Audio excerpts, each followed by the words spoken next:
just when last week we managed to get me, Tony, and Woody back together, we're back to the next week, and it's just me and Tony again.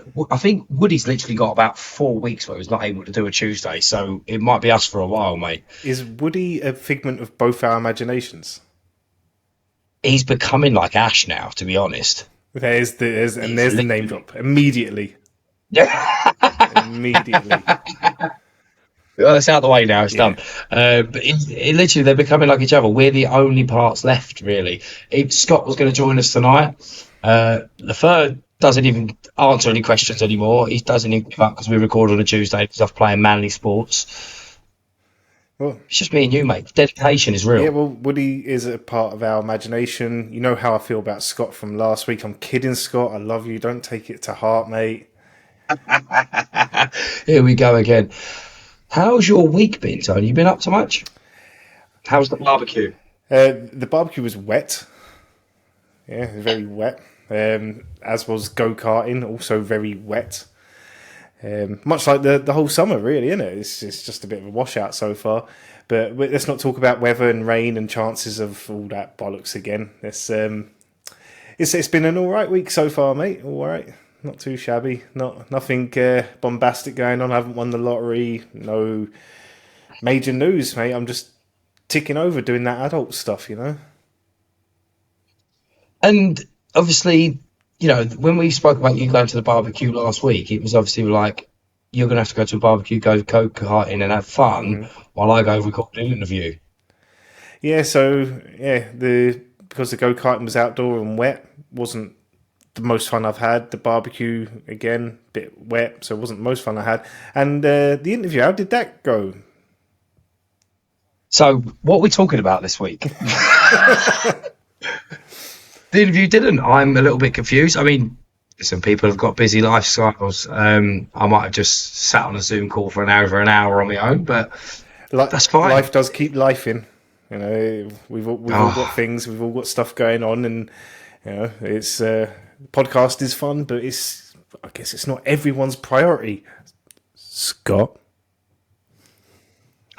Woody, who's next? We'll allow the third. He's honorary mention, you know, but yeah, we will allow him. And that guy called Ash who started this whole thing, you know, where the hell was that guy? Like do you know what? I text him. I'm not even gonna lie. I text him like, for example, Sunday we've had an interview. Do you want to do it? No. All right, it's got to that point. Like he doesn't even attempt to make an excuse now. They're all busy. Just no. He said he was at work. To be fair, but I always do. I always send him a text. Like if especially if it's a lot like something where we haven't got many of us recording, I'll always give him a text just in case. You never know. He might random one day go, I'll come back and do an episode. I reckon it'll be when we get super famous, which at least 5 more years. Yeah, and then be hanging off the coattails then. But yeah, what am I doing this weekend? Yeah, thanks for asking. I'm going to 90s Fest this weekend, bruv. Is that this weekend? This weekend, nice. I'm finally getting to see Venga Boys in the flesh. That could be up and down. It could be up and down, mate. Luckily, we like to party. We do like to party. Straight in with them dad jokes. Who else is there? I remember you sending the post. Have you got Venga Boys? So it's the 3 headliners are Boy George in his DJ set, Aqua, and Venga Boys are the 3 headliners. That's enough for me. Yeah, I mean it's pretty much Venga Boys is the only reason I'm going. There's added bonuses from others, but yeah, Venga Boys will do me just fine. You hope.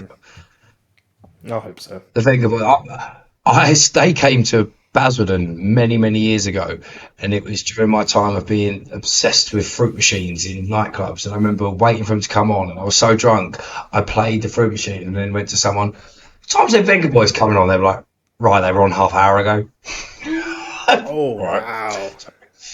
I missed the whole Venga Boys by playing the fruit machine. And it wasn't even a big nightclub. I should have heard them, but I was too busy on the nightclub. On the proper zoned in on the old fruit machines. Give it some. I avoid them as much as I can now. Yeah, too right. But they're not the same. They're too digital now. Way too digital. Too flashy. No sticky buttons. Nothing like that. Yeah. All swish. We have to smack the buttons. Yeah. to hold it. Oh, they were the days. Sometimes the future sucks, doesn't it? Like literally sucks. I mean, now we can do it all on our phone. Like, it's too easy to gamble, and that's one of the reasons I don't, because it's too easy to gamble. I mean, I say I don't. Every so often I'll put a tenner on, like I did last week, 200 quid. But I don't like at one point when I was probably mid 20s, I went for a bit of a mad spell with the old online gambling. Not like ever got myself in debt, Yeah. but do you know what I mean? It was like every night I put a tenner on. Oh, I put 20 quid on. It's, You ever done it? gamble, literally a handful of times. I played a lot of poker, but that was more of a social setting between mates. And it got to the stage where we played so often with the same group of people, we stopped playing the cards and started playing each other because we just knew how each other played. But again, it was just for social, really. I've bet on 2 horse races. One was when I was working in William Hill and someone gave me a tip. It actually came in, which was a surprise. And I've been to the Dogs, Walthamstow Dogs, and actually came quids in. I've done a couple of tricasts back to back, and they both won. And I ended up like I went in with like 30 quid, and I walked out with about 400. It was a decent night. I've never been one for like gambling on football horses and that, because I'm not gonna lie, the couple of times I've done it have been a real bad record football wise. First time I ever put a bet on a football game, I'd found a £20 note, and obviously I tried giving it back to someone, but they just weren't there. And I found a £20 note, and my mate rung me just as I'd found it, and he was like, "You know what you should do with that? Because it's luck." He goes, "You should put your money on this Barcelona game that's happening tonight. Have a look at the odds. It's Barcelona against some pony team, and the odds are stupid for Barcelona to win." I was like, "Oh, I worked out, and whatever it was 20 quid was going to bag me about 400 quid or something stupid like that. That's how Oh good the wow! odds were. Something, I don't know. It was like a big win. So I went down, put the bet on. Barcelona got spanked by this second-rate team. But obviously, me not being a football fan, didn't know that supposedly Barcelona had already won whatever league they're in by this point, and this team needed to stay up. And it was like common knowledge to everyone in Spain that Barcelona were basically going to put out their Z team Right. and let them win. But my mate obviously didn't miss that bit, didn't he? So that's the first time I ever bet on football. So, right, cool, never doing it again. And then the second time was when I was working at Yates Romford, Man United playing Liverpool, and there was a guy that used to drink in there, was a Liverpool fan. So I said, when I finish, I'll watch the game with you. And I put a bet for Man United to beat them 2-1. And they did, but I didn't realise I'd only put the bet on until half time. Oops, again. Right? So, yeah, me and betting don't go well. Yeah, and gamble responsibly is it's a mug's game anyway, isn't it? It's, I mean, have you been to a casino?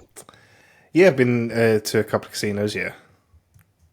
Right, I've been to a casino and I've played on the old machines and that, but for me, like, I actually prefer watching people, because I'd be too nervous to actually go play a table Yeah. myself, like a proper card, poker table. But like again, when I went to Vegas, I could sit for ages and just watch people lose their fucking money. Yeah.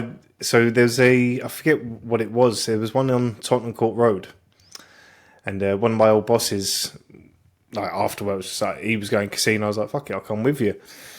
And he was playing this, and he was playing that, and he was playing this, and I was drawn to the roulette table at about 30, 40 quid maybe. And there was a guy playing there, proper, really, really short Chinese guy. And he had square chips rather than round ones. And I was like, what's the deal with those? And like, I caught a glimpse, and it was like triple digits per chip, like, triple zeros. So it's like 1,000 quid a chip or whatever. And he had stacks of them. Like, you could make a little fucking fort out of them. And he was just tossing them there, tossing them here, tossing them. And like, as far as I remember, he didn't actually win a single spin. All his chips just went down, down, down, down. And like, these are £1,000 a pop, and there they go. And then they disappeared. All his chips went. And he was just like, And he went over to the cashier booth, got more money, and went to another table to try his luck there. And I was just like, what goes on? Like, who are you? Why have you got so much spare change? Like, one of those chips would, I mean, it wouldn't change my life, of course, but it would definitely change my month. Give us one. Go on, mate.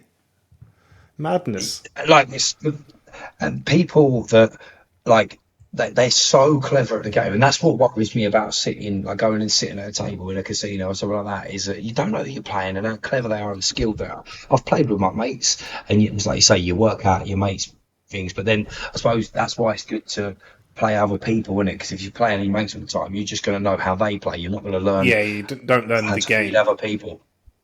Yeah. I remember there was a famous picture of the gentleman. I don't know your extent on IPW, the former owner of IPW.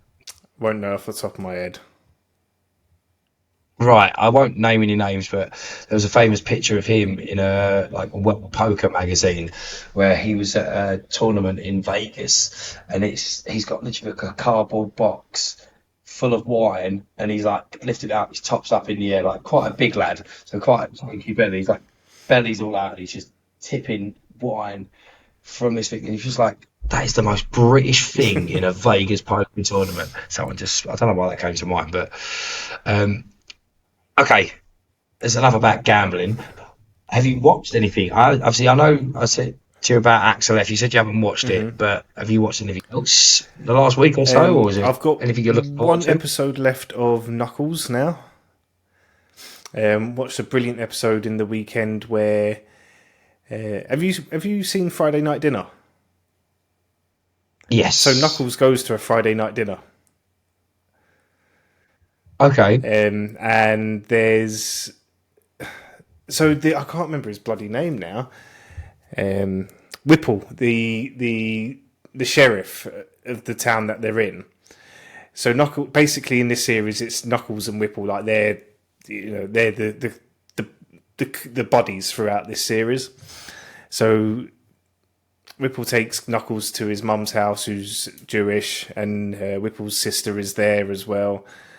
And this massive hijinks happens where I'm not going to spoil it too much because I think you're going to watch it and enjoy it.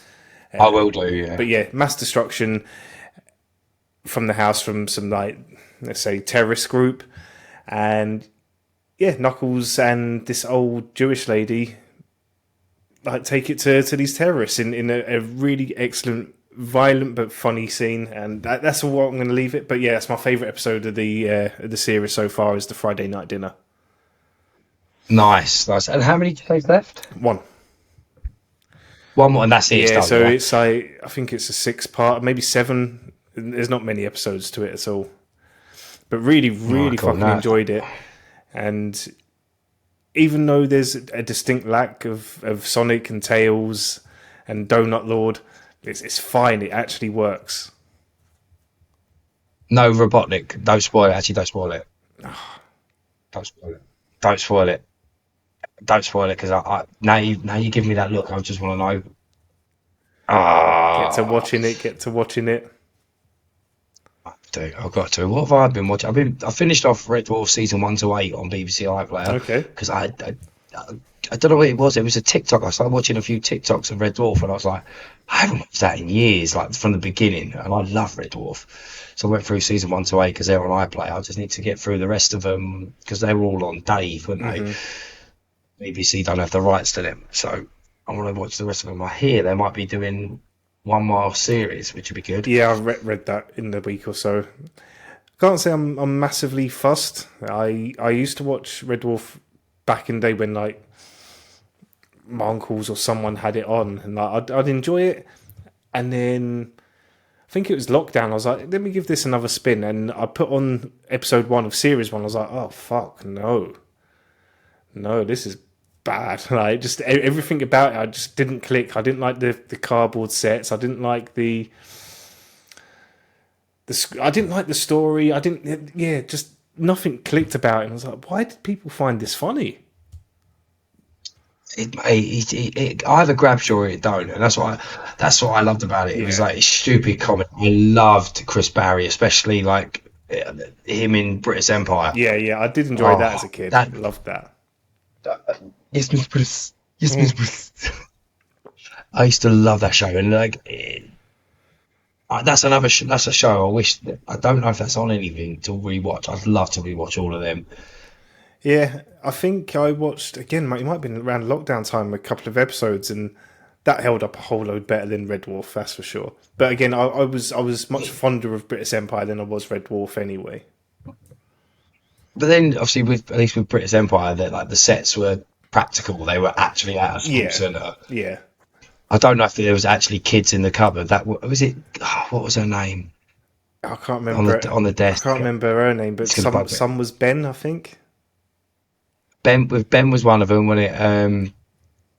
Andrew, Ben and Andrew were the two like quite good looking lads. Yeah, quintessential British names. Yeah, makes sense. Yeah, then there was the. Is it Colin? Was the guy? Colin with the Was the mate? boils and the hand wrap. Yeah, Yeah, yeah. Oh, what was her name? Is it Sharon? Oh, something like that. On the desk, Carol. Carol. Yeah, yeah, that's it. It Yeah, was Carol on the desk, and always had her kids in the yeah, cupboard.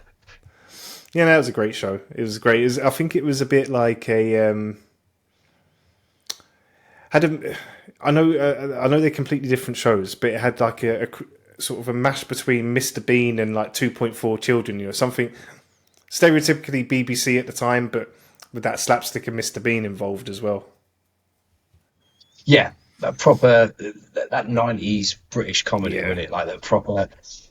It was as common as like the standard British sitcom, like Only Fools and Horses started, but more Yeah, slapstick, yeah. a bit more slapstick to it than Only Fools and Horses Oh, have. the good old Two days. point four children. Oh, mate, what a good. And speaking of that, I actually watched. I was speaking of the whole thing. Something sparked me. It was a scene again. I think it was on TikTok watching a scene of Pulp Fiction, and I watched Pulp Fiction for the first time in years the other day. I forgot how fucking great that film is. How all the stories interweave, and that's such a fucking great film. Don't agree. Apart from the bit, no, you don't. You don't like it. No, so I feel like it's partially my fault. So again, in lockdown, plenty of time to watch it. Then I created a list of, God, it might be close to 60 odd films, like big blockbuster films that I'd never seen. I was never a film watcher growing up. So in lockdown, decided to go through this big blockbuster list, and Pulp Fiction was one of them. Now, Pulp Fiction is something that's been heavily referenced in day-to-day life with people like your friends and family making jokes about it or quoting it. You see images all the time of it, like Uma Thurman on the bed, the famous poster. You see little snippets of Sam Jackson's speech. You hear about the GIMP stuff. You hear about the suitcase with what in it, and all the rest of it. You hear all this, and people bigging it up. And then when I finally got to watch it, it just didn't hold up to all this praise that everyone had been like giving me for like close to 30 years. So I guess I had the world's best film in my head because it had so much pop culture reference, so much recommendation, so much quoting, and then I watched it. I was like, it's not that great. It was so popular, and you left it so long. You knew the best parts of the film before you got to Exactly. watch it. Yeah. Yeah. And I went through that with Only Fools and Horses. so what? You was late to the party watching it. Well, not I watched as a kid, but like some of the biggest episodes, because obviously, again, we grew up through the era of like, if you didn't have it on VCR, you might not see it on telly Yeah, again, yeah. sort of thing. Yeah, you might get there wasn't a there were Only Fools and Horses wasn't shown every episode over the weekend like it is now Yeah, yeah. every week.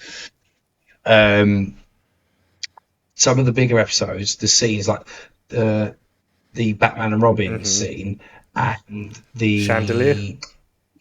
no, not the chandelier, because I remember watching that as a kid, but the bar scene, Okay. Yeah. which is hilarious. They're hilarious moments. But when I finally watched the episode with them in, I was like, I know Yeah. this. Yeah.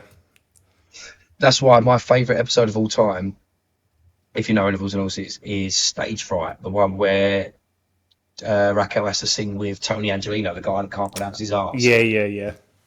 Okay. That's my favourite episode because I remember me and my mate, my mum's old boyfriend, had Only Fools and Horses videos that I'd never seen, so we put it in. We watched it blind. Do you know what I mean? Not knowing what to expect. And when he walked out on that stage and sung that song, crying, Oh my god! What didn't help was to go into school the next day, and we have a teacher. I'm sure I might have said this on the podcast before, maybe I can't remember, but we had a teacher that couldn't pronounce his R's, so we were in school the next day and we were in bits because we'd watched that episode. Oh, excuse me, everyone. There goes that. I'm trying to think. There goes that cough. Yeah, the cough's here. Yeah, I'm trying to think if I've got a favourite episode. Like, I don't know if I can pin one down. Obviously I love them all, but it's like I said, that one because it was so raw and unseen for me that we just didn't know what to expect.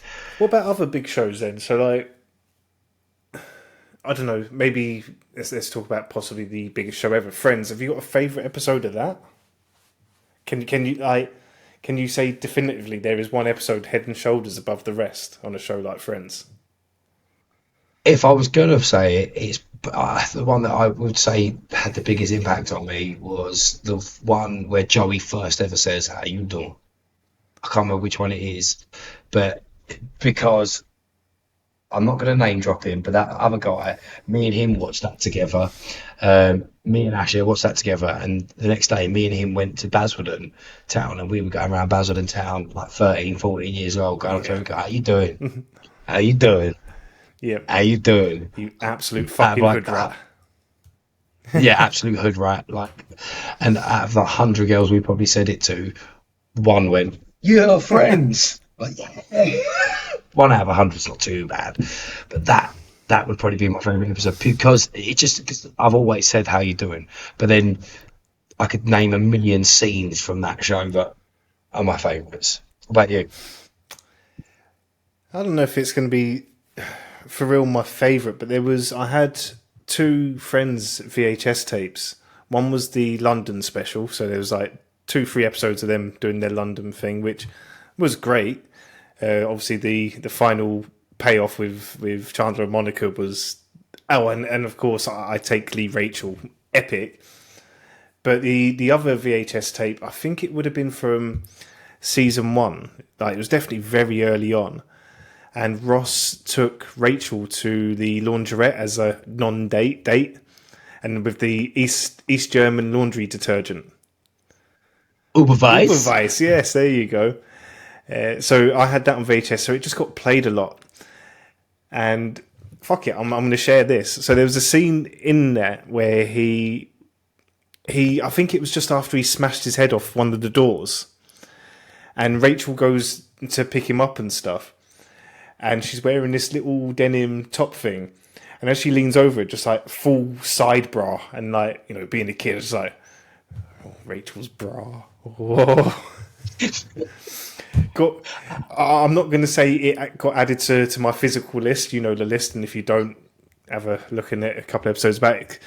But yeah, it was just a bit like, oh, I'm not meant to see that. I just paid it way too much attention.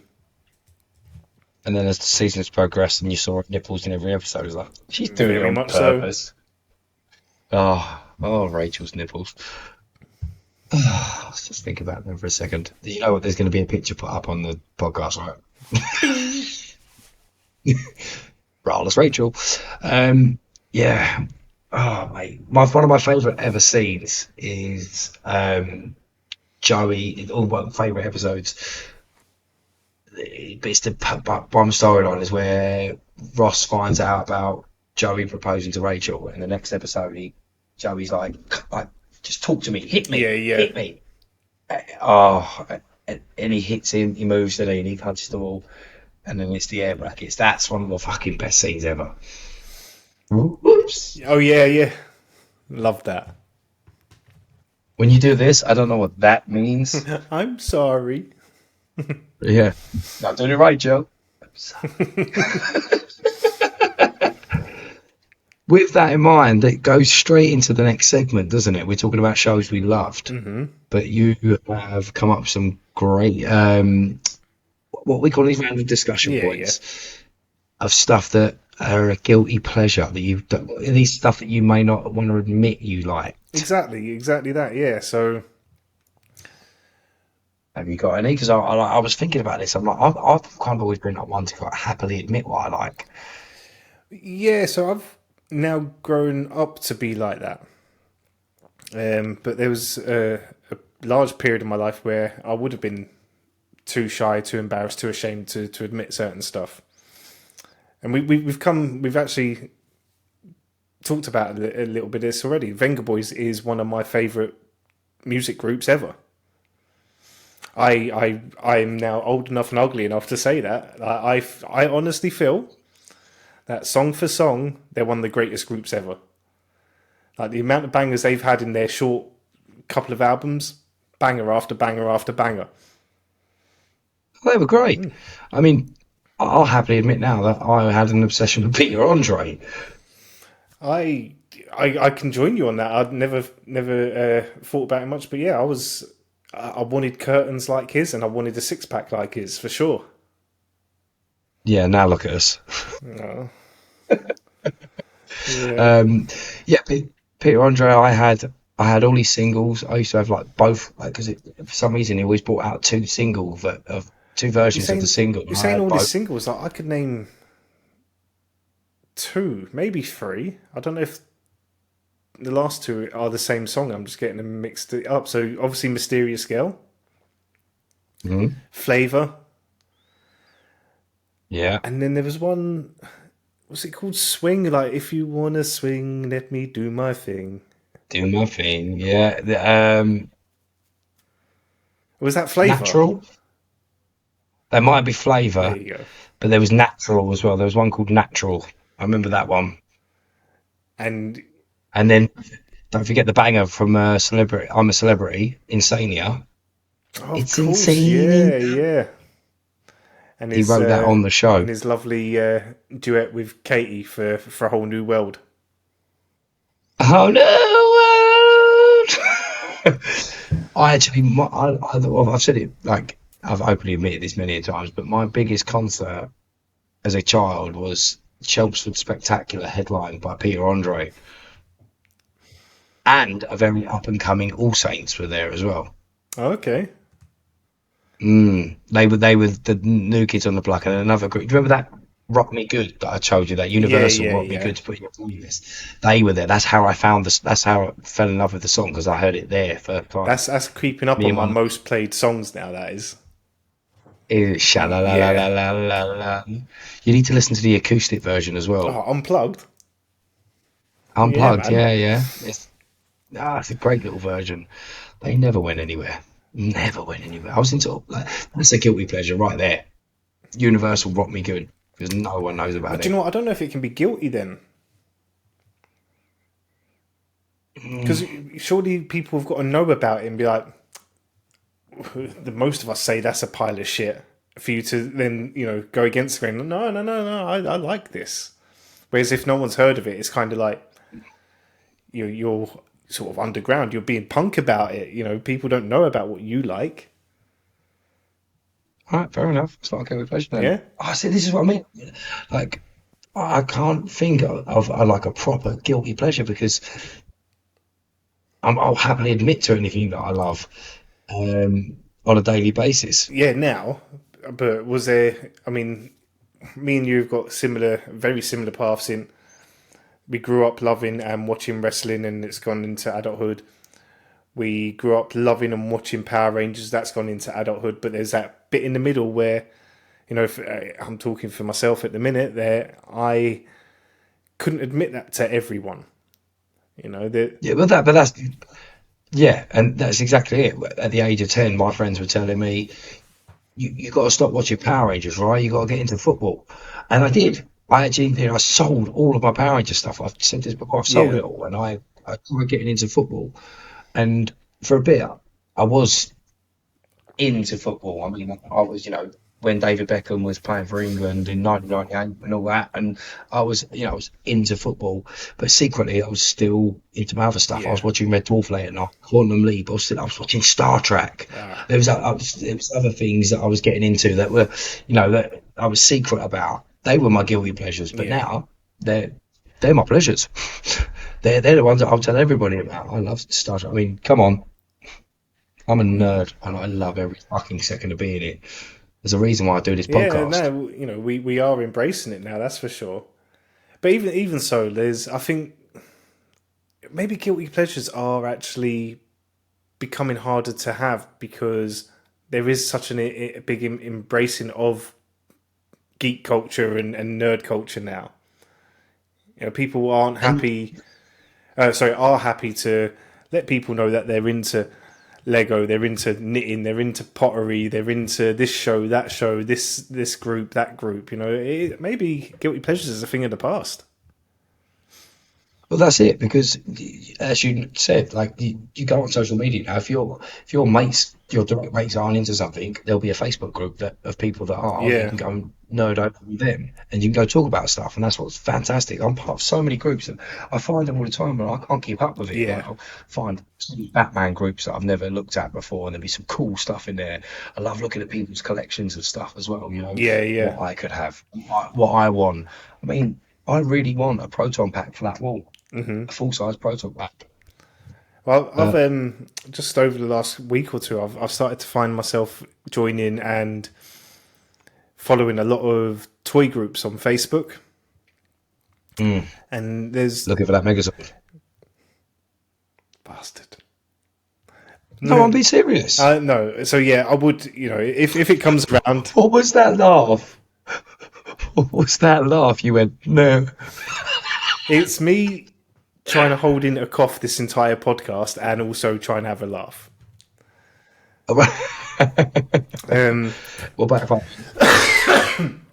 I got rid of it. I farted at the same time? So I don't know Brilliant. what's going There to come you through the go. microphone. So yeah, no, I will be looking out for that Megazord. We'll get it one day. But there's a guy who's in one of these toy groups. He's got something that I would love to have. He's got 8 boxes, sealed boxes of Series 3 World Series Pogs. Oh, 8 of them, and he's opened one, so he's selling individual packs at 15 quid a pop, and he's selling the box of sealed pogs, and there's 24 packs in it for £220. So it's like if I bought a box of those and then sold them off individually at the rate he's doing, you can make like 120 quid, I think it was, thereabouts. But then having a look on eBay, so he's selling them for 220 a box. A quick search on eBay, seen some sell for like 360. wow. But She could sell a whole box just with that individual packs. exactly, yeah. But then I want them as Wow. well. I don't want to sell them if I had them. I want them. That's that's the problem. Like we used to think, many times I sat there and think, if I put some money aside, I could buy like some stock of stuff Yeah, and sell it, new stuff, and I can get into selling geeky shit. And then I'm like, no, because I buy stuff that I want, yeah, exactly, yeah. and it should be added to the collection. There's no profit on it. It's just And loss then after loss. and then through this, I've started. I don't know. I think maybe because I'm talking about it and algorithms are picking up on it and whatever. I'm also finding a lot more of it on my For You page on TikTok. And I found one guy he does little micro tours of his man cave because his man cave is quite extensive, really big, and every video he does like a small corner or a shelf, or he goes around the whole room, but he's like just going around all his like Ghostbuster stuff. And the guy's man, his man cave it's a basement of his big American house, and inside it he's got a huge wall with a huge TV hanging from a wall, where he's got like 3-4 recliners, big leather bastards in front of it. He's got jukebox, he's got pinball machines, he's got a full size pool table, he's got all these like cool neon lights about the place, but then every single wall from floor to ceiling, and then he's even got some display units like in the middle of the place, and like cabinets and little stands full of stuff, just wall to wall ramo. And it's like, mate, I'm really happy you've got that. Like, it must be so cool. And he does videos of where like people, friends, family, or even visitors come round, and he takes them on little tours, and he's like, I had a guy around here. He spent 4 hours in here, and it's like a walk around museum. It's amazing to look at.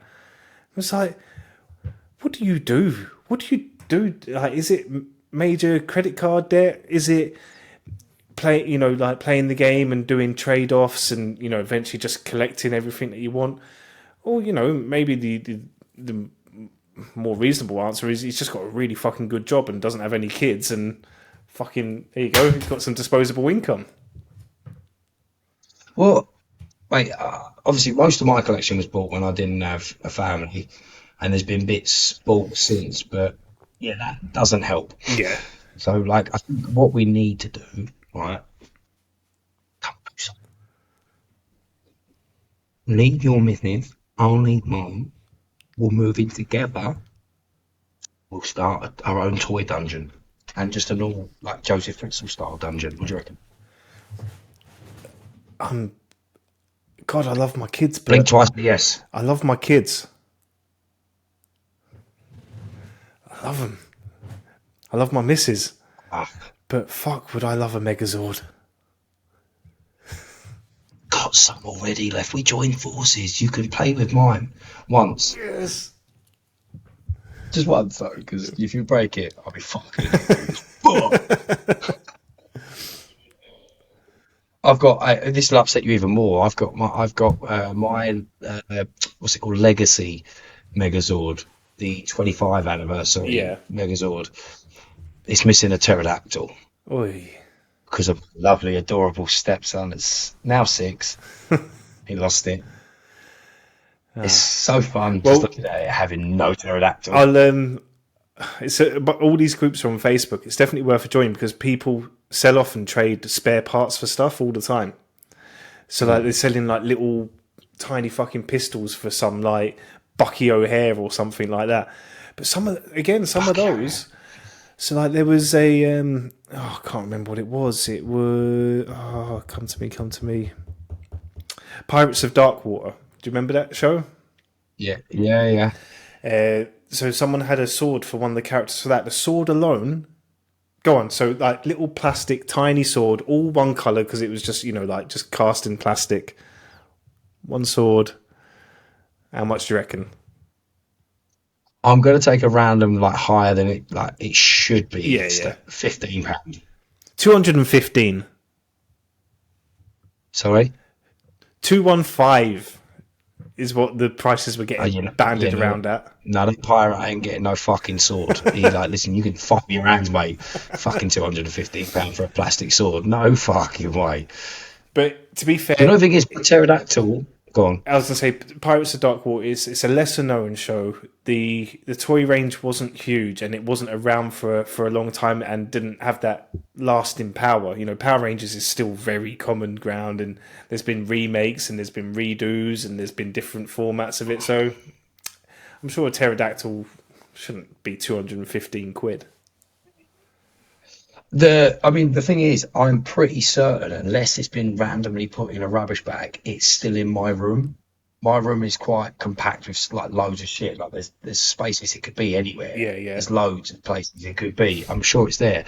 And what else am I missing? I'm missing. I had the Power Blaster. I've got the kids' version of the Power Blaster Yeah. for all the weapons, and it's either one of one of Trini's weapons. Daggers, one of yeah. Billy's weapons. I was going to say it was daggers, and I have a feeling it would have been because one, they're the smallest one out of the set, and when I had it, when you turn it into the blaster and you got the bow going across and what have you, like turn it into a crossbow, you got the lances and then the daggers. The holders on my turn, I remember that like you do anything, the daggers would just fall out of it. Yeah, the clips are horrendous. Yeah. It's absolutely horrendous. What else? And I think I've told you this before. I have obviously the original Megazord and original Dragozord. That's not to rub it in. I had those as well. I had those, but nothing to put them on. One of the original problems you had with the Dragozord was the tail. The very end of the tail would break on most of you. I got mine second hand, still with the tail. Jacob played with it for 3 minutes and broke the tail, and I'd had it for 6 years at that point. You know what? Tommy was really cool. We know how cool Tommy was, and we know what his character meant to you and to a lot of other people. But his Zords in toy form, fucking annoying. Because, I know what you mean by that little screw bit at the end of the tail. Also, that being the only Zord that had batteries needed for it. That was Yeah, annoying. And then also on the Tiger Zord, all those little red orbs, those domes, red balls. fucking gone. I, I've literally there's a Jacob's box of Power Ranger toys there, and I can literally see the Tiger Sword with 0 red balls in it. Yeah, like, It is literally there. and in the show, they only, well, in the English version of the show, I'm sure they only use those red balls as a weapon like once. Yeah, Like, they could just glue them in for us. What was the need? Power Rangers was unanimous for using stuff in the show once just to make a toy. They did it I with suppose, the yeah. Shark Cycles. Yeah, The yeah, Shark yeah. Cycles were like massive toys, and like they've redone them as well. The kids have got them, and they were used once in the show. What was the point of that? Or like, do you remember when they went metallic? I was just about to They say just that, like yeah. You know, and they just redid all the flip heads like shiny. for years, between like it actually being out and like the internet being what it is now, for the longest time I thought I dreamt that up. The metallic Rangers. I was like, nah, that weren't real. Because I don't remember any stories about it. I don't remember them like why they became metallic or when that ended or who it was against. Or the only thing I do remember quite vividly through that time was the suits were metallic and the helmets were exactly the same. Yeah, yeah, Yeah, because they couldn't do the magic sparkle over the helmet, obviously. The magic sparkle pants. That's something that to be honest, that was kind of when I started coming out of Power Rangers, like because I was thinking, oh, I was starting to see through it. Do you know what I mean? As you got a little bit older, I yeah. started to see how like the special effects weren't great for what it is. But at the same time, I can go back now and I love it. I think it's corny. That's what it is. It's corny. It's cheesy. Yeah. You literally, when the Megazords are fighting, you see the cardboard buildings falling. You literally, there's one point where you see the Megazord and there's a random Chinese child stood behind him. Yeah, yeah. So, But because it's to do we with spoke obviously about the this before, Japanese where version. like we could, whether you could tell the difference, and Not as a kid. see that's okay. So I don't know if we have talked about it. I saw it. I saw there was a massive difference, and I knew that something was off key. We have talked about it because it was when the third was here, and I was saying about how when it was either when Tommy was getting his green powers or losing his green powers, there was a scene where he was laid out in a table in the dark dimension.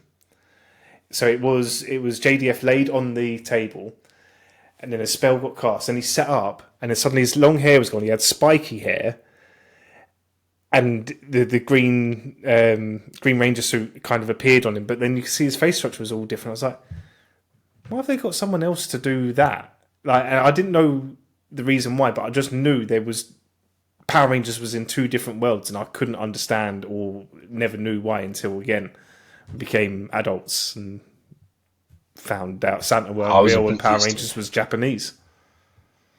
What did you say about Santa? I said Power Rangers was Japanese. What did you say about Santa? Power Rangers was Japanese, What did mate. you say about Santa? He's Bob! Santa's not real. Easter Bunny's not real. Wrestling is the only thing that's real. Okay, I'm okay with that. Yeah, I'm yeah. okay with that. I can deal with that. There's one of them still there. Jesus. Next thing you'll tell me there isn't a place called Metropolis. And Superman's real. No. That's all fine. That's Metropolis is real. Gotham's real. Speaking of that, I don't think we've even spoke about the Superman leaked images. Have you seen any? I've seen them because you sent them to me. I've not done any. Oh yeah. Yeah, I've not done any more research because again, falls into my remit of like finding stuff out that I don't want to before the film. I'm a fucking nightmare, as you can tell. Yeah. So I'm going to put our group chat on mute for the next year or two until that comes out, if that's all right. No, I'll try not to send too much more. But I saw the suit because obviously all we'd seen before was that image where he sat down doing his boots, and you could see the suit, but you couldn't. Yeah. But it was just like seeing it and the colours and how it pops and how he's got the S on the cape. Oh man, I'm people are saying they're not a fan of it. I love it. I'm a Yeah. huge Superman fan. I'm there for every inch of that suit, especially the bulge. Oh, especially the bulge. Oh, suit you, sir. Do you know what the suit? I think it looks cool. I think it looks all right. Some people are going to be a bit like get their nipples in the twist that the S isn't an S, but some fans and followers would probably know that the S actually is an S and should never have been an actual English alphabetical S. And if you can get over that, cool. I I'm think, over it. but yeah, I think the suit itself, I think it's a little bit like a wrestler when they change their name or come in with a new name. So like, when Nick Nemeth became Dolph Ziggler, and everyone was like, "What the hell's a Dolph Ziggler?" And like, it was mocked a little bit. 2-3 weeks later, it just didn't matter. That was his name, and you dealt with it. Superman's got a new suit. As soon as you watch the film, it's going to be one of the least important things of the film, isn't it? Yeah. Oh, but I don't know. To me, it's very important, but it's like I'm happy with it. Do you know what I Yeah, mean? I saw it, and I'm a fan of that. That I've seen that in comics. I've read loads of yeah. Superman comics. I've seen the style of it. It looks great. It's going to be amazing. He looks great. Have you seen? I got confused. I can't remember if it was on here or I mentioned it. That there's a Tony Khan biopic being made, and it wasn't. The picture I saw was actually him as Clark Kent. There's a No, I've picture. not If you seen or see heard it, any of this, but I can see that. I can see that relationship. no, so if you look at the picture of it, he's got really curly hair at the front Yeah. as Clark Kent and glasses. He looks like Tony Khan. And someone had made a joke, they're doing a Tony Khan biopic, and I believed it. I thought, oh, bloody hell, yeah, that's all. It does look like Tony Khan. I'll have But to have a yeah, butch. I'll have to it's have a real. butch. I'm giving myself more work. I'll put it up on here. Don't worry. Bing, yeah. Um, Reminds me, I have watched two things that are relatively new. One of them being Weird, the Al Yankovic story. Have you seen it? Shit, do you know what? I totally forgot that was a thing with Harry Potter in there, right? Mate, it's fucking hilarious. Yeah. He's so good. Yeah, and the annoying thing is, I knew I'd seen the trailer and stuff like that. I went into it not knowing like much about the actual story or obviously how he got things. Yeah. And there was bits in it as well confusing me because it blurs the line. It's his life story, but it's also not. So that's what you have to remember because you get confused. I'm like, hang on, is this true? Is this true? It's kind of like a mockery of the other biopics, but at the same time telling his story. Right. Okay. So I'm If gonna that makes it, it's I'm so gonna good. compare that to Dave if you've seen that Dave with the rapper Lil Dicky. No, Lil Dicky he done No, a probably his most I wouldn't say famous, probably most well known song. So yeah, maybe famous would be the right word. Is he done Freaky Friday with Chris Brown where Chris Brown and yeah, yeah, yeah yeah. so Lil Dicky he had a show called Dave and it's about him but about him being Lil Dicky about Dave becoming Lil Dicky and there's a lot which you could see was probably true but there's a lot of like bizarre happenings and like over the top like sitcom shit going on as well. There's a great scene that involves a milking table in his garage, which no, if you want to see Little Dicky Dave get wanked off in a milking table in a garage, that's your show. I'm in. Yeah, I'm he's in. Where sold. can I watch it? Sold. And Where can I watch it? If in? we both pause, I love it when that happens. Yeah, When we both go to speaker, we don't want to be rude to each other. No, what I was going to say is that weird. If you've got Prime, it's on Prime, free to watch. yeah. I will give it a It's on butch. there. I'll give it a butch. It's. I thought it was hilarious. It is really good. It gives me more like I love adult Daniel Radcliffe. Never a fan of Harry Potter, but I love adult Daniel Radcliffe. Woman in Black, Weird, and hopefully Wolverine. What we'll Oh yeah, see. of course. Yeah, yeah, Obviously, I also watched Axel F, which you haven't. All I'll say, as someone that has, I'm assuming, seen all three but Beverly Hills Cops, yeah. you love all three, I do love all three. My favourite is the theme park one. which Like, they're literally doing interviews at the moment talking about why that one didn't work. I'm like, that's the best one. But I think that's because we were young when that came out. Yeah, So that's yeah. the quite light-hearted one, isn't it? The others are a bit, they're funny, but they're a bit more fucking action-packed, I So think. I feel like I treat Beverly Hills Cop the same as I do with Back to the Future, because Back to the Future, like hardcore fans will be like, number three is the best one. Number three is my least favorite, to the point where I think I've seen it. I've seen it twice, definitely, maybe three times. The other two I've seen, I don't know how many times. See, I can't watch them now. If I watch one, I watch all three. Oh Christ, I ain't got time for that. Yeah, I have to. I can't. Yeah, I've got to do all three. By the way, I just thought I'd show you this. Oh, memories, man. Memories are. So I see it on the side, and I was like, totally appreciate that coin. I loved my morpher. Loved it. Apart from the stickers started dog earing and peeling off. But other than that, yeah, morpher They were was fun. horrendous for the time. Used to carry it around just in case. Just in case things got a bit airy. Yeah, got my morpher with me. I'm sure you've probably seen the pictures when I took one of the doormen at the garrison was like saying, talking, he loves wrestling, Power Rangers, sorry, and he was like, you'll have to bring me one of your morphers. So I took all of my morphers it was one of my microphone cases that I weren't using. It was like a soft padded case. So I put all my morphers in there and the dragon dagger and took it. And I've got a picture somewhere in the garrison, like holding the case open with all the fucking coins and all the morphers in. And one of me, obviously, doing this morphing time in a nightclub. Yeah. Because I'm that cool. I take morphers to work. Why not? Yeah, why not, mate? Why not? When you mix up like your adulthood and your childhood, like, and I think rightly so. I would like to more. I just don't have the space, time, money to do so much. But do you have a time in your life where you was like, fuck, that's childhood done with now. Like, that's all behind me. Now an adult. Like, I got to do adult shit. So, like, what you're asking is, what was the thing that made you realise you're an adult? Yeah, like, what happened to make you think that's it? Childhood's done with. I lost my virginity, Tony. Yeah. Shall we talk about Yeah, that? I probably not, no.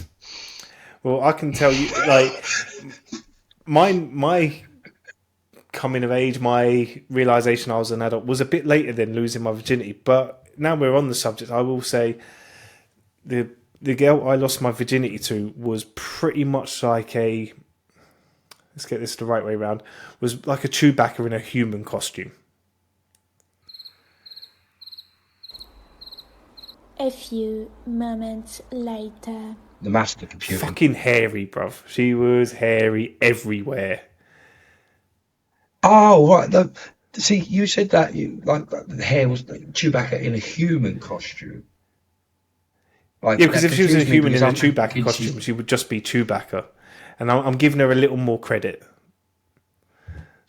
But no, you just said she was hairy, so she is Chewbacca. Yeah, but there was skin on show as well.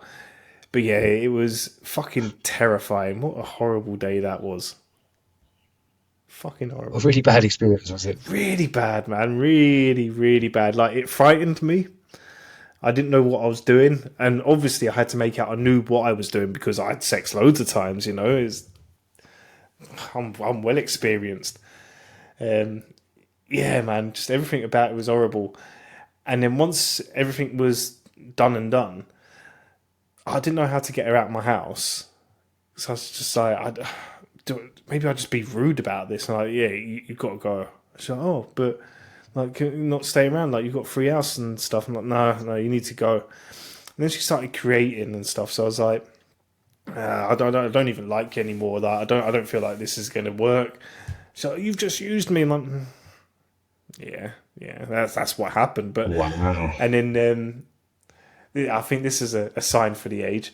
So she was arguing with me, and we left my house, and I was like trying to like walk her to the park. So like there you go, you're on your way home now. And I can't remember if it was Oasis or Lucasade, but whatever it was, still came in a glass bottle, and she was like holding it like up at me, and I was like, whoa, let's calm the fuck down. Like this is it's not about that. It's not that deep. And then anyway, that was it. Kind of ended there, like the argument and whatever. So I was walking back home, and then fucking poof, that fucking glass bottle zoomed past my head, smashed in front of me. I'm like, bitch is crazy and hairy. She sounds like an angry Chewbacca. Very, very. A Chewbacca seduced by the dark side. Mine was, I was in kind of like a, well, not kind of, I was in a relationship for a 15-year-old. And I'd been doing the, we'd done certain things throughout the few months. But I was doing that. Come on, you want it? Should we do that? Yeah, Should we do? yeah. You want to? Basically begging. Please, please, please. Please, it's going to be the best day ever. And then it was literally a month day after my 15th birthday. We were at my house in my bedroom. My aunt and my cousins were all over and that, and we were sitting on my sofa bed, and she was like, "All right then." I was like, "What now?" She was like, "Yep." And I was like, "Okay, cool, okay, sweet. It's going to be the best thing ever." She's, "Get it, go get it." And yeah, then my cousins were trying to come in my room to play my PlayStation. I swear to God, I've never launched a console in my life like I did that day. I literally just get out, take it into my mum's room, take it out, and I got what wasn't a wrestling chair, but like a wrestling chair style steel chair, wedged it between my wardrobe and my door. Lad, God. 5 minutes later, I was moving that chair. Yeah, boy. But did you at the end of the first time, did you do the thing where you just lay there and go, what was that all about?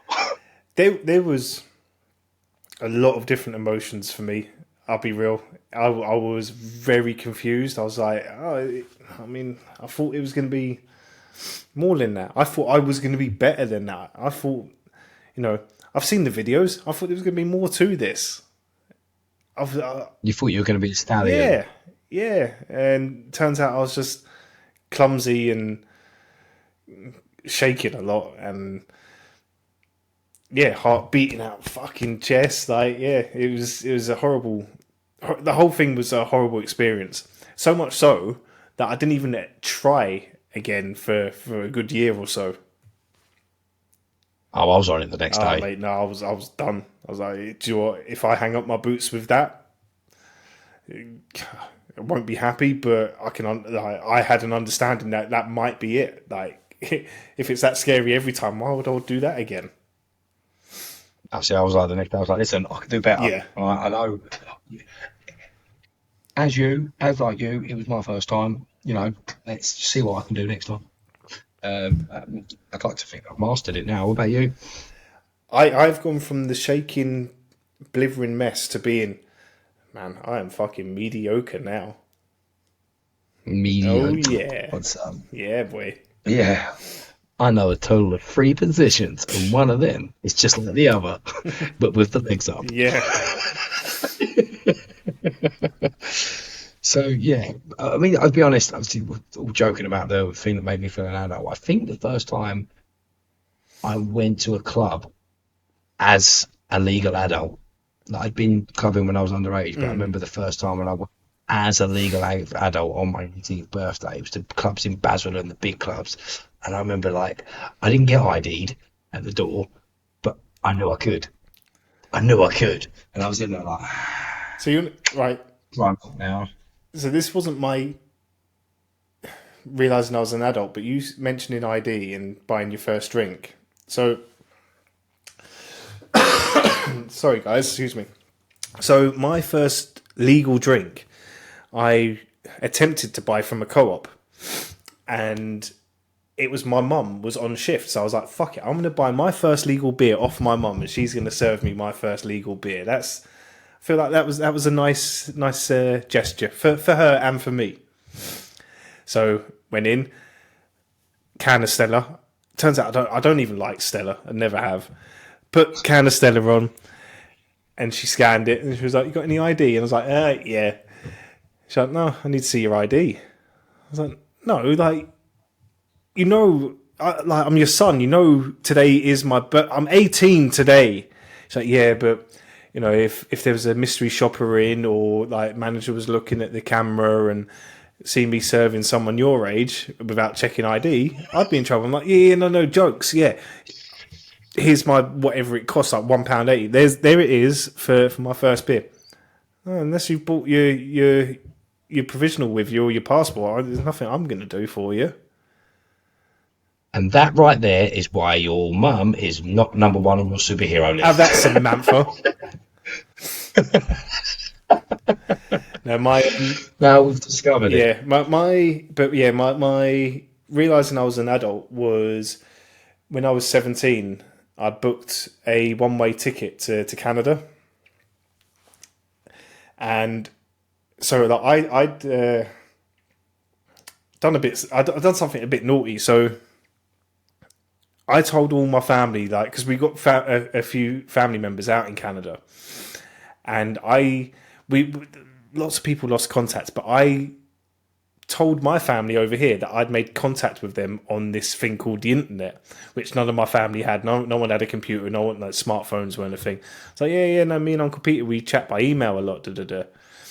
So somehow for about, it must have been about 6 months, telling people, yeah, I'm going to Canada. I'm going to go for a year. I'm going to stay at Uncle Peter's, all that. Got my ticket bought. So I gave my mum the cash. She bought me the ticket.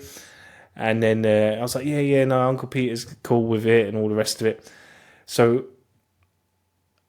Uncle Peter, I'd never spoken to him at all. I had a ticket to Canada and I had no fucking clue what I was going to do once I was there. And what had happened was, when I was in the air on the way to Canada, my mum and my nan rung my Uncle Peter and was like, oh, is he there yet? My Uncle Peter's like, oh, little Tone, he's coming over to stay with you for a year, right? He hit the roof because he was like, what the fuck? Like, I haven't spoke to him since he was like 6. What's going on? So then, like, all my family over here in a scramble, like, where the fuck is he? Is he even going to Canada? My Uncle Peter's now sending his wife to Toronto airport. He's sending people to his old address that I went to see him when I was like 6. On the other side of Toronto, he's getting someone else at his current address, and like, he's just putting people everywhere that I might be. So I got to the airport and I was like, I have no idea what I'm doing. I've got a pocket full of cash which got stopped through customs. Got questioned really heavily and with good reason, I guess. And then I left the airport and I was like, fucking hell, what do I do? What do I do? So I done what every 17-year-old with a pocket full of cash would do. Just like Kevin McAllister, actually, I found a rental car place in the airport that hired limos, and I was like, I'll have a fucking limo take me around Toronto, please. So I just jumped in the limo, went round Toronto, like sightseeing and stuff, and then I got his old address that I went to when I was 6. I was like, yeah, can you take me here? So I went there. And I knocked on the door, and this guy answered. I was like, see, I don't think you're Uncle Peter, because like, Uncle Peter's like my nan's age, is my great uncle. I was like, he should be grey and stuff. And this guy was quite young. But he was like, Tony? I'm like, yeah. He's like, yeah, no, I'm Dennis. I'm Peter's son-in-law. He's told me you've come over here. What the fuck's going on? Like, yeah, no jokes, innit? I just thought I'd come to Canada. And at that point, I was like, well, I'm an adult. I've managed to not only save my own money, but I've used it to buy a ticket to go across the world by myself. And like, if it weren't for me going to that old address, I could have done anything. I could have been anywhere. I could have done what the fuck I wanted. That was my realization that I'm like, yeah, I'm a man. But I need to know what happened from that moment. Was you put back on the next flight? No. So Uncle Peter took me in, so I stayed with him for about 6 months, and then I'd done a little bit of like hopping around, and then came back to his, and yeah, I started running out of cash, and I was meant to stay for another, I think it was another 3 weeks or so, but I'd run out of cash, and he's like, look, I'm not going to give you money to spend here. What I will do is I'll buy you a flight home, so you can go home and start working again, and like let your nan kick the shit out of you because she's been waiting a year for this. And yeah, off I went. That's cool that he put you up and done all that. Then. Oh yeah, no, really cool. And like, I had an amazing time. Not only in Canada, but with him. Like, He was a big biker, so he had a couple of Harleys and like really cool trucks. He took me camping, like proper camping, out in like in some really scenic places. He's got a friend who I don't know if he's still alive, is a native. So not like just born in Canada, but like an actual like I don't know what the right term is now, like a Native American but Canadian style.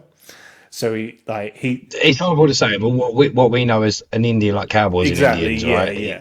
Yeah, but yeah, Native American, yeah, yeah. So but Native Canadian. So my Uncle Peter was really busy one week that I was staying with him. And he's like, Rod will take you camping if you want. So I thought it was going to be like camping that we done, but no, we went to a fucking proper like Indian reserve, and there was all these like proper Wow. like rituals and stuff going on, like all these songs being sung. There was no electric in any tents or anything like that. Smoking sweet grass and like sat around campfire while they were telling stories, and like I felt so fucking amazing. Like, wow, what an experience this is. Like, I shouldn't even be here, and let alone I'm experiencing this in this beautiful, beautiful place. It was amazing. I'm I'm waiting for the part of the story of where this normally goes with you. So Becomes Rod took me traumatic. fishing, right? And then I was looking, guys. As soon as you went, it was really sweet. I felt really comfortable, and I was like, "Oh no, here we go again." no, I don't know. No, I don't know if Canada does nonsense because I just didn't experience anything in the whole year.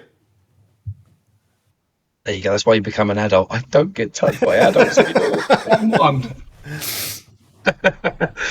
That's cool, man. Like that's something I've always wanted. I wish. Obviously, You done your American part of place, me. your American stint, right?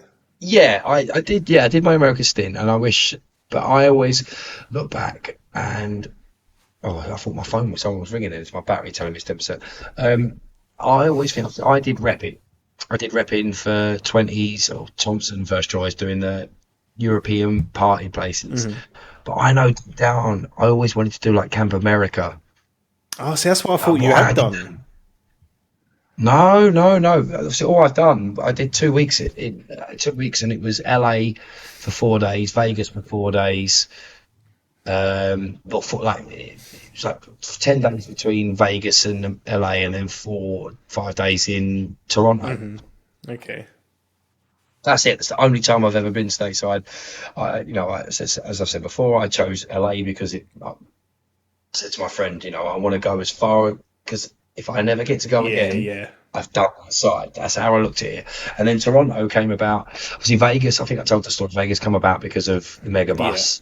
Toronto came about because she done traveling in like Thailand or not Australia. She went Australia after America, but it was like Thailand or something. I met some guys from Canada. This guy called Brandon, and he lived in Toronto. I know you stayed there, so you might have heard of it. The area was called. We know it as Scarborough, but they call it yeah, Scarborough. yeah, yeah. It's just outside of Toronto City, Scarborough. So, and that was so cool. Like they had their houses had the stoops on Yeah, them. yeah, Everyone everyone had the porches and yeah. that, and I got absolutely off my tits one night with one of the because it was three blokes that lived there, Big Mike, Cam, and Brandon, the guy that Alex knew, and it was like a uni house, realistically, like a college house, a frat house, because like, you go in the bathroom and Big Mike, they had 5 shelves and there was a beer on every shelf, and I'm like, whose beers are in the shelf? Mike's like, you don't have shower beers? I'm like, no, never had a shower, but I feel like I might take one off the shelf. He's like, go for it. And like, we got fucked one night. Me and him we end up going to his mum's house, stealing his mum and dad's weed cookies, Lovely. taking them back. While being completely off our trolleys, we sat on the porch at 5 o'clock in the morning, and he serenaded me. Oh, He serenaded me. Not serenade, but he wasn't meaning to serenade me, but I was off my face and I'm like videoing him like, oh, Big Mike's singing to me. So yeah, that was my experience in Canada. you know what? I'd always had this thing where I was like, I'm going to retire in Canada. It's Yeah, man, it's it's beautiful. more of a job now because Talita's never been, and she doesn't like the idea. Nothing about Toronto or Canada really like sells sells to her, unfortunately. So I have to nip that in the bud. But yeah, I would love to retire there. And if I had the money, I'll definitely have. If I had like big Euro Millions wins, that would be a place where I have one of my at least semi-permanent houses is in Toronto. I'd have New York. I'd have a couple in the UK. Probably never been, but I feel like one in Tokyo is a must as well. Yeah, mate. Absolutely. I've never been appealed. Like for me, it's always been America and Canada. I don't know. Like it's because of my obsession with movies and Yeah, TV yeah, shows. It's always been American Canada. I'd love to have seen Thailand, New Zealand, but it's never been like I've got to do it. yeah. America was the one I had to And do. I'm with you because I would watch stuff like Saved by the Bell and Power Rangers. I'm like, I need to go to that school. I would watch stuff, I know it's animated, but a neighborhood that like Hey Arnold lived in, a bit of like a grimy New Yorky type of. I'm like, I want to go there. I'd watch films, family films, like very clean American films like Beethoven. Like, I want to live in that picturesque neighborhood, like and obviously there's no films that like propagate. Oh, this is a nice side to Thailand or anything like that. Oh, you should check out the Philippines. Like, Zach Morris wasn't in the Philippines. I don't give a damn.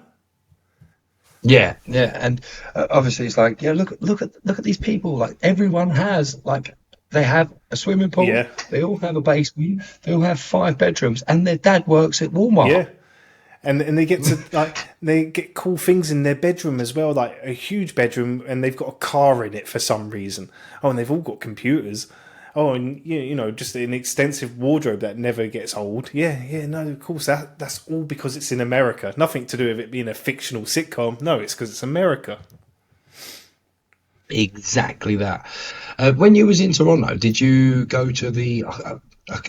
It's changed names now, but where the dome where WrestleMania 18 was held. No, so it So was. you wouldn't have gone up the CN Tower either. I wouldn't go up the CN Tower to fucking save anyone's life, mate. Not for me. Not for me. No, I didn't go to. Oh, let me get this the right way around. So I think it was Skydome was the big one where WrestleMania 18 was, but then much like we do over here, we've got Wembley Stadium, then Wembley Arena. They had the Skydome, and then they had the Air. It was called the Air Canada Centre at the time, which is changed names, and I think it's where Money in the Bank was just held. So I went Okay. there to see a SmackDown taping and the 2004 SummerSlam, where Randy Orton beat no one to become the world champion. Yeah, Yeah, I did see. yeah, that was my first and only so far pay per view. But again, money permitting, I would love to do WrestleMania. To have a fat weekend at WrestleMania, I'd love to do that. What would you do for if you We won need the to get. lottery? If I won the lottery, First week, like well, what's the plans? first week would be secure a house, a dream house. That'd be the first thing I did.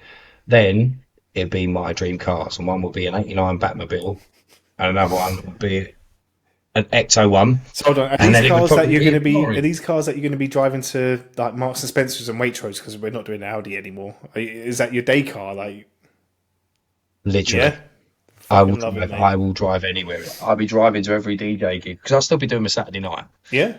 But yeah. But like, I'd be like, I'm rich. Give me the big gigs. Like, give me the So when arenas. you're saying about your I house would as well, drive in a do Batmobile. you have your house in mind? Like, do you watch like, or do you jump on Right Move now and again and be like, that's the house, that's the one I'm getting. Do a bit of house porn. I used to when we were looking for this Yeah, house. yeah. I used to be all the time, but I'm quite content with this because I've got my office now, and this is what I wanted. But I've done it in the past, and I've been to. Have you seen that video that was on TikTok of the Home Alone house for sale? I've not recently, but I know it's been up for sale and it's been an Airbnb and it's it's been gated off to stop people touching it and all the rest of it. Yeah, Yeah, like I think it's something like $55 million to buy. I wonder if how much of What that's was because of Kevin its name McAllister's value. dad doing? Yeah, I know. Yeah, no, Yeah, but that's a big question, isn't it? Was he a lottery winner? Was he a drug lord? Was he? I reckon drug lord. I mean, you don't leave your kids behind if you ain't into some kind of class A, do you? Yeah, it's true. Yeah, I reckon him and Mrs. McAllister. That's why they woke up late both fucking times. They that's what they show because they show Kevin get sent up to bed and then it's the next morning. What they don't show is the McAllisters getting the fucking tea just smacked in the up. kitchen. There's fucking what's his name? Uncle Frank. What's the little cousin? Uncle Frank's fucking sniffing gear off his Mrs. Boobs. What's the little kid's name that pisses himself? Fuller. He's obviously got a bed wet. Fuller's there, fucking doing a crack pipe, pissing himself. And Buzz was called Buzz because He was buzzing. have it. Oh, Jesus, what would you You've do caught first it. week? You've caught my cough, mate. I've literally. Yeah, what would you do the first week you won the lottery? I know the very first thing I'd buy, and I wouldn't even need my check to clear yet. And it's something that will keep me grounded. I will go to WH Smith, so I'm going to go high end here and buy a biro. And it'd be an ordinary biro, just a regular one, and I would buy that to keep me grounded a bit and be like, I will still need to use something like this, like everyone else would.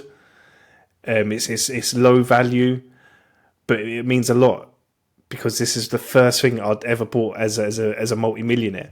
And people will ask you as well, like, "Oh, what did you do? Like, did you go crazy?" Like, no, I very calmly got a Uber into town and I bought this, and I'll probably have it framed as well, like in my man cave.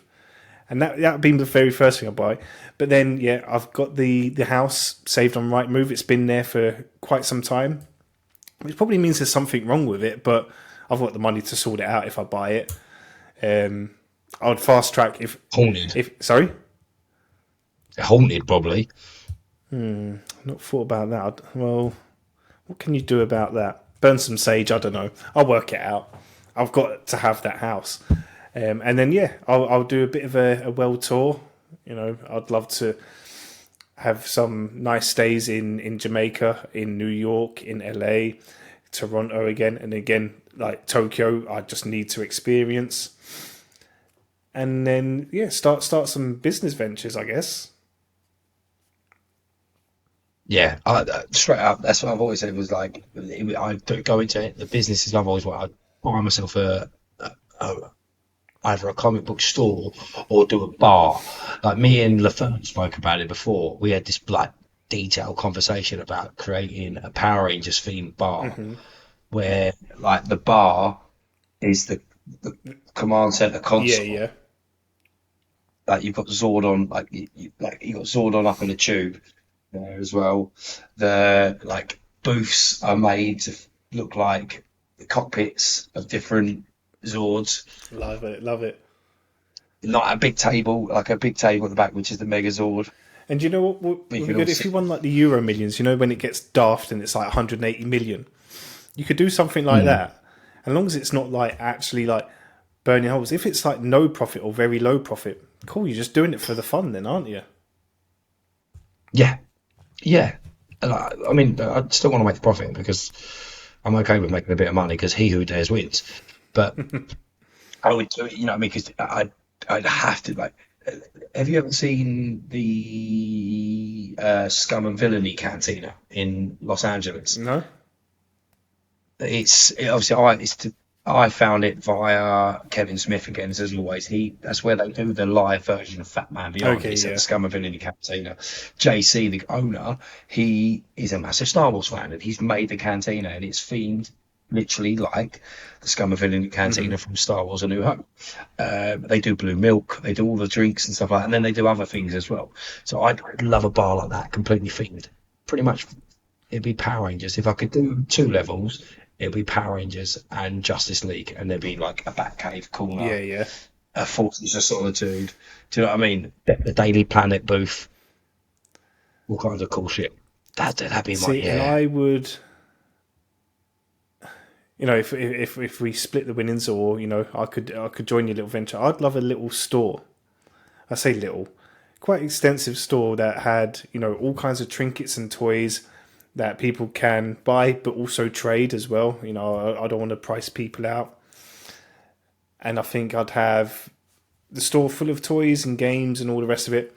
Then I'd have a section that's like for vintage and retro clothing. And then probably somewhere, another corner, a bit like Serial Killer Cafe. I don't know if you ever went there. Just a cafe just for cereals. Yeah, I never went, but I know. Perfect trifecta, I reckon. Yeah, mate. Yeah, with all the classic cereals as well. Yeah. Oh, I always wanted to go there. Never got. Is it closed now? Yeah. So it exists online still. So you can buy them like boxes online, and they also have brought out their own cereal range. I don't know if that's still running. But yeah, I did go once. I really fucking enjoyed it. Like people pissing and moaning, oh, it's overpriced. Well, you're paying for the experience, isn't you? Like, Yeah. It's just no different to having burger and chips probably not burger and chips, but you know, like having a steak meal in a restaurant, you're paying 30, 40, 50 quid. You do it at home, you're paying like 15. You know, it's the same relation in it. You're going for the experience. You're going for the fact that it's not something you can do in your own home. Like, yeah, you can have cornflakes, but you're not going to have all these like exotic cereals, and you're not going to do it in a place where you've got an 18 bedspread with old school TVs playing Alex Mack. Like, you just don't have all that to hand. Really cool place. That's what we would do if we had our own place. Yeah, for sure. Have all that. Literally, like, oh, Tony, let's not put all the plans out onto the podcast. Let's talk on the side. Let's start putting money together. Let's create. This time next year, we'll probably still be doing this podcast with 4 listeners. Yeah. Yeah, that's true. Yeah. No. Did you know that we have done 1 hour and 21 minutes, coming up to 1 hour and 22? I did not know that. Time flies when you're having fun, doesn't it? Exactly. And if you look at the time, it's almost the time you wanted to be finished, completely recorded. So I'm going to say, let's wrap it up. Wrap it up before you slap it up. No, that's different advice for a different situation, isn't it? I was about to say find them, follow them, finger them, fucking forget them. But anyway, the 5 F's. Got to remember it. And while you're doing the 4th one, remember the 3 W's. Whip it in, whip it out, and wipe it. You're so wise. I know. I was a bit of a boy back in the day. Don't forget, we have 15% off tray file grading by putting in the code TWD15. Go get your discount. Go get your cards graded. Always do it. Tony, slap them in the face with your social media. Yes. Tony of Bingus the 90s on TikTok, and it's... Do you know what? By the time this comes out, I'm going to fucking put it out there, so I'm committed now. You'll find me on Facebook under the same name as a Facebook group. You'll also find me on Etsy, where I'm selling stuff like this. All under the same name. Tony of Bingus the 90s. There you go. You've got to do it now. You're going to have to come off of you and do it straight away. Committed. I'm the DJ Ryan S on everything. I don't sell much, but you can come see me perform live at your different various venues across Essex, but not on a Friday at the moment. So if you hear of a Friday, give the shout. Yeah. We are at Talk Podcast on YouTube, on TikTok, on Instagram, on X, on Facebook, on it all. You can search us on your podcast providers, which you may already be doing. You can find us on YouTube. I'm Ryan. That's Tony. Tony, final words. I love you, yogurt chewers. Cough. See ya later. It says no.